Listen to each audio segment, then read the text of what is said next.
বলিউড অভিনেত্রী ও রাজনীতিবিদ জয়া বচ্চন আমাদের সকলের কাছেই জনপ্রিয়। আলাদা করে কিছু পরিচয় দেওয়ার নেই। গত 9 এপ্রিল তিনি নিজের 75তম জন্মদিন পালন করেছিলেন। জয়া ভাদুরী 1973 সালে বলি মেগাস্টার অমিতাভ বচ্চনকে বিয়ে করেছিলেন। 50 বছরের ওপরে তাদের বৈবাহিক জীবন সম্পূর্ণ হয়ে গিয়েছে। এই জুটিকে সকলেই আইকনিক জুটি বলে সম্বোধন করে থাকেন। জয়াজি তার এক সাক্ষাৎকারে নিজে জানিয়েছিলেন, তিনি আজ পর্যন্ত কোনো আলাদা করে বিউটি টিপস ফলো করেননি, কিংবা আলাদা করে কোনো স্কিন কেয়ার বা আর্টিফিশিয়াল জিনিসও ব্যবহার করেননি, নাই বা তিনি ভবিষ্যতে এইসব ব্যবহার করবেন।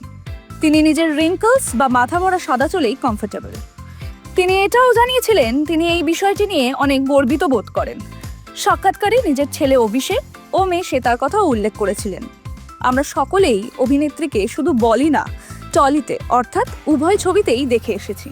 তিনি তার অনেক জনপ্রিয় ছবি উপহার দিয়েছেন তার ভক্তদের, যেমন শোলে, উপহার, অনামিকা, চুপকে চুপকে, আরও কত কি। অভিনেত্রী এখনো পর্যন্ত সমস্ত ব্লকবাস্টার ছবি দিয়েই প্রত্যেক দর্শকের মন কেড়ে নিয়েছেন।